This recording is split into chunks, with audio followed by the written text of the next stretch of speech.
America में 47वें राष्ट्रपति को चुनने के लिए आज वोट डाले जाएंगे, जिस पर पूरी दुनिया की नजरें टिकी हुई हैं। मुकाबला पूर्व राष्ट्रपति डोनाल्ड ट्रंप और उपराष्ट्रपति कमला हैरिस के बीच है। ये चुनाव भारत जैसे देश के लिए भी काफी महत्वपूर्ण है। ऐसे में आइए जानने की कोशिश करते हैं कि अमेरिका में किसकी जीत से भारत को फायदा होगा और किसके जीतने से नुकसान हो सकता है, और अमेरिका में क्या कहता है समीकरण। सुपर पावर का सुपर बॉस बनने की जंग जारी है, जो दुनिया की दशा और दिशा बदलने वाला होगा। क्या होगा रूस यूक्रेन युद्ध का? इजराइल ईरान के बीच तनाव का समाधान कब निकलेगा? क्या मिडिल ईस्ट में शांति वाली वार्ता फिर लौटेगी? ये कुछ ऐसे सवाल हैं जो इस बात पर निर्भर करता है कि अमेरिका में सत्ता की चाबी किसके हाथ रहेगी। बस चंद घंटों में वोटिंग शुरू होनी है। अमेरिकी चुनाव पर पूरी दुनिया की नजर है। इस बात का बेसब्री से इंतजार है कि आखिर अमेरिका का कमान किसके हाथों में होगा। क्या कमला हैरिस पहली अमेरिकी महिला राष्ट्रपति बनेगी, या डोनाल्ड ट्रंप 2020 में जो बाइडेन से मिली हार के बाद सत्ता में वापसी कर पाएंगे? दोनों ही उम्मीदवारों ने चुनाव प्रचार के आखिरी चरण में अपनी पूरी ताकत झोंक दी है और कई राज्यों में जोरदार रैलियां की हैं। दोनों ही आखिरी समय तक लोगों को अपने पाले में लाने की कोशिश कर रहे हैं।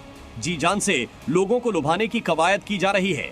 लेकिन इस सब के बीच जो सबसे ज्यादा चीजें मायने रखती है वो है अमेरिका में बसे हिंदुओं की, जिसे लुभाने की कोशिश की जा रही है। सबसे पहले जानते हैं कि आखिर अमेरिका में हिंदू वोटर्स की संख्या कितनी है और क्यों हिंदू वोटर्स वहां मायने रखते हैं। अमेरिका में रह रहे भारतीय समुदाय के लोगों की कुल संख्या 52 लाख है और ये अमेरिका में दूसरा सबसे बड़ा अप्रवासी समुदाय है। इंडियन अमेरिकन एटीट्यूड सर्वे 2024 के मुताबिक अमेरिकी चुनाव में करीब 26 लाख भारतीय अमेरिकी वोट कर सकते हैं। वहीं इसी संस्था के एक और सर्वे में पता चला कि डेमोक्रेटिक उम्मीदवार कमला हैरिस को फिलहाल राष्ट्रपति जो बाइडेन की तुलना में भारतीय लोगों का कम वोट मिल सकता है। इतना ही नहीं, अमेरिका में भारतीय की आर्थिक हैसियत भी काफी दमदार है। अमेरिका में भारतीय मूल के नागरिकों की जनसंख्या अमेरिका की कुल आबादी के 2% से भी कम है। बावजूद इसके उनकी सालाना औसत घरेलू आय करीब $1,53,000 यानी करीब 1,30,00,000 रुपए है, जो कि पूरे देश की सालाना औसत आय के 2 गुने से भी अधिक है।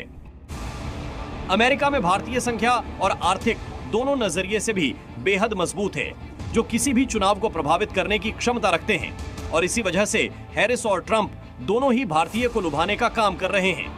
जहां एक तरफ हैरिस भारत के साथ अपने मजबूत संबंधों के लिए जानी जाती हैं, उनकी मां भारत में पैदा हुई थी और घरेलू उद्योगों का समर्थन करने और वैश्विक व्यापार को बढ़ावा देने के बीच संतुलन बनाकर आर्थिक संबंधों को मजबूत करने की कोशिश कर सकती है। तो वहीं ट्रंप के कार्यकाल में मोदी और ट्रंप की दोस्ती बेहद गहरी रही है। ट्रंप के राष्ट्रपति रहते पीएम मोदी के साथ उनके अच्छे संबंध रहे। साथ ही कट्टरपंथी पर ट्रंप ज्यादा सख्त रहे हैं, खासकर इस्लामिक कट्टरता पर। ट्रंप का कड़ा रुख भारत के आतंक विरोध अभियान में मजबूत पक्षधर रहा है। मैं बांग्लादेश में हिंदुओं, ईसाइयों और अल्पसंख्यकों के खिलाफ बर्बर हिंसा की कड़ी निंदा करता हूँ। बांग्लादेश में अल्पसंख्यकों पर हमले किए जा रहे हैं, लूटपाट हो रही है। बांग्लादेश पूरी तरह से अराजकता की स्थिति में है। अगर मैं राष्ट्रपति होता तो ऐसा कभी नहीं हो सकता था। मगर कमला हैरिस और बाइडेन ने दुनिया भर में और अमेरिका में मौजूद हिंदुओं की अनदेखी की। वहीं ट्रंप भारत चीन विवाद पर भी चीन की आलोचना कर चुके हैं। बांग्लादेश में हिंदुओं पर हुए अत्याचार पर ट्रंप ने खुलकर भारत का समर्थन किया। जो बाइडेन के मुकाबले ट्रंप भारत के अंदरूनी मामलों में कम दखल देते थे। जैसे ही बाइडेन सरकार ने भ्रष्टाचार के आरोप में दिल्ली के मुख्यमंत्री अरविंद केजरीवाल की गिरफ्तारी तक पर टिप्पणी की थी। हालांकि भारत ने इसे खारिज कर दिया था, लेकिन ट्रंप अपने कार्यकाल में भारत के आंतरिक मामलों में दखल न के बराबर दिया था। इन सब के बावजूद कमला हैरिस खुद को भारत के ज्यादा करीबी होने का दावा करती है, क्योंकि उनकी मां भारतीय है। इसके अलावा ट्रंप के आने से भारत की मदद से रूस यूक्रेन का युद्ध भी रुक सकता है। ट्रंप खुद ही कह चुके हैं कि वो जीते तो लड़ाई रुकवा देंगे, यह भी भारत के पक्ष में रहेगा। वैसे भी यूक्रेन और रूस दोनों ही भारत के अहम साझेदार देश हैं। रूस तो भारत का दोस्त ही है। ऐसे में रूस में स्थिरता भारत के लिए भी जरूरी है। 2024 का चुनाव बेहद जबरदस्त हो रहा है। चुनाव में कई अहम राज्य ऐसे हैं जहां मुकाबला बराबरी पर माना जा रहा है।